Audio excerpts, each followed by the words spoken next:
अक्षय ने हंसते हुए कहा, मैगी बनाना? वाह, मैंने आज तक कभी पानी भी गर्म नहीं किया है। अगर तुम्हें मौत से डर नहीं लगता ना तो तुम मेरा बना हुआ खाना जरूर खा सकती हो। अभय ने अक्षय को गुस्से से देखा और फोन छीन लिया। मैं खुद को तुम्हारा बना हुआ खाना खाकर सजा नहीं देना चाहती। जल्दी से खाना डिलीवर कराओ। मुझे पिज्जा, पास्ता या फिर हॉट विंग्स खाने का मन है। उन्हें बोलो ना जल्दी करें, मुझे बहुत भूख लग रही है। अक्षय, इतना सारा खाना खाने वाली हो तुम सच में लड़की हो ना? तुम्हें मोटा होने का जरा भी डर नहीं है क्या? अक्षय को यकीन नहीं हुआ कि नव्या सच में इतना सारा खाना खाने वाली है। उसने सिर से पैर तक नव्या की तरफ देखा।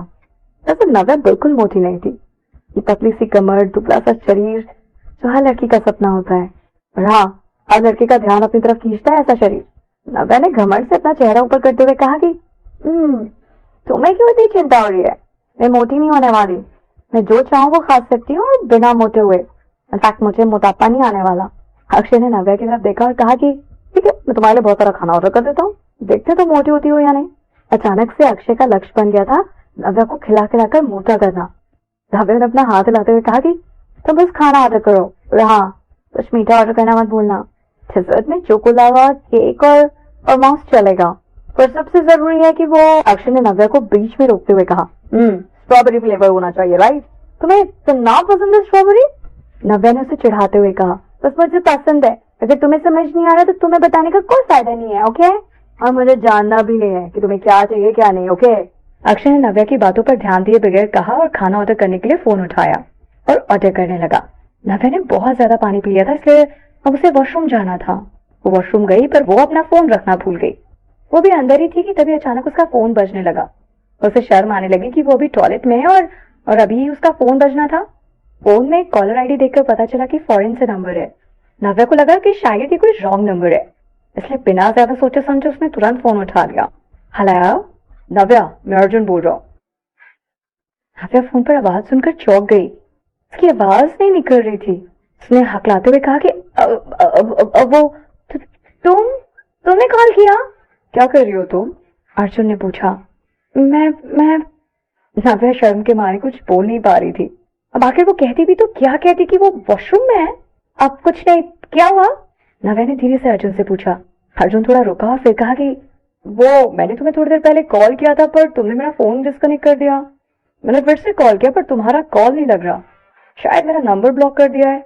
मुझे लगा, मतलब मैंने सोचा ऐसा तुम कर नहीं सकते हो, इसलिए मैंने दूसरे नंबर से कॉल किया। अर्जुन की बात सुनकर नव्या हैरान हो गई। उसने अर्जुन से पूछा कि तुमने कॉल किया था? मुझे कोई कॉल नहीं आया।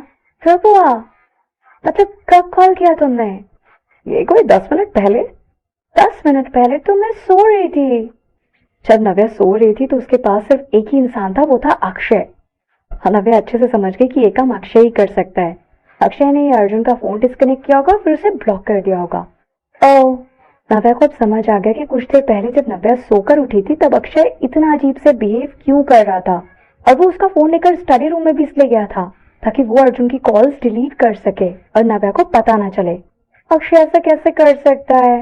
नव्या ने तुरंत अर्जुन से सॉरी कहा और कहा कि Arjun, I am really sorry, probably मेरे फ्रेंड ने ऐसा किया होगा। अर्जुन ने धीमी आवाज में कहा कि कोई बात नहीं, मुझे पता था कि तुम ऐसा कभी करोगे नहीं। कैसे हो तुम?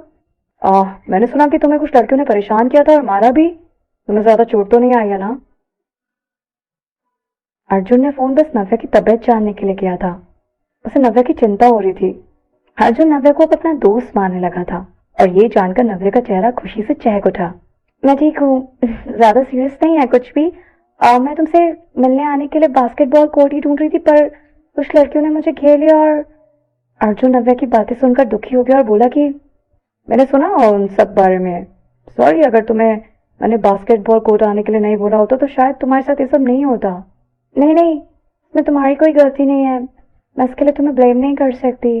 अगर किसी की गलती थी तो वो सिर्फ अक्षय की। ये सब अक्षय की वजह से हुआ, नहीं तो ऐसी पागल लड़कियां मैंने कहीं नहीं देखी। क्या तुम सच में ठीक हो? प्लीज मुझे झूठ मत बोलना, मैं सच में जानना चाहता हूँ कि तुम ठीक हो या फिर नहीं। अर्जुन को सच में नव्या की चिंता थी। नव्या हंसने लगी और बोली हाँ बाबा, मैं ठीक हूँ, बिल्कुल ठीक हूँ। और अगर मैं ठीक नहीं होती तो इतने अच्छे से हर बात का रिस्पॉन्स नहीं कर रही होती ना। ये सुनकर अर्जुन थोड़ा रिलैक्स हो गया और खुशी से बोला कि चलो, सुनकर अच्छा लगा। अब क्या मैं तुमसे कुछ पूछ सकता हूँ? उसकी आवाज काफी गंभीर थी। हाँ बिल्कुल, नव्या ने कहा। अर्जुन ने जिस तरह से नव्या से बात की ऐसा लग रहा था जैसे वो कोई जरूरी बात करने वाला है। क्या अक्षय तुम्हारा बॉयफ्रेंड है? उसने बहुत सीरियस होकर नव्या से पूछा। नव्या अर्जुन की बात सुनकर हैरान हो गई। नव्या को उम्मीद नहीं थी कि अर्जुन उसे ये पूछेगा। नव्या ने सोचा कि शायद आज जो भी कुछ कॉलेज में हुआ वो सब अर्जुन को पता चल गया है, और अक्षय ने कॉलेज में आज जो अनाउंसमेंट की थी कि नव्या उसकी वाइफ है, ये तो बात पूरे कॉलेज में फैल गई होगी। वो अब नव्या को कुछ समझ नहीं आ रहा था कि वो क्या बोले। वो ये सब कैसे समझाती उसे? अक्षय उसका बॉयफ्रेंड नहीं बल्कि मंगेतर है।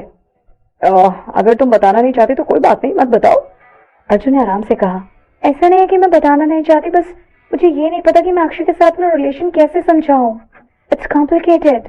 नव्या को समझ नहीं आ रहा था कि वो क्या करे। क्या उसे अर्जुन को अपने और अक्षय के बारे में बता देना चाहिए था? पर वो मेरा बॉयफ्रेंड नहीं है, नव्या ने आखिर में कहा। हालांकि अक्षय ने नव्या से कहा था कि वो सबको बता दे कि अक्षय की गर्लफ्रेंड है वो, तो नव्या ने ही मना किया था। और वैसे तो दोनों की एंगेजमेंट हो गई थी, पर अक्षय और नव्या एक दूसरे को डेट नहीं कर रहे थे। अर्जुन थोड़ी देर चुप रहा, फिर भारी आवाज में पूछा कि ठीक है, मैं तुमसे दूसरी तरह से पूछता हूँ, क्या तुम उसे पसंद करती हो? ये अर्जुन ने काफी रोमांटिक तरीके से पूछा, और ये सुनकर नव्या हैरान हो गई। वो मैं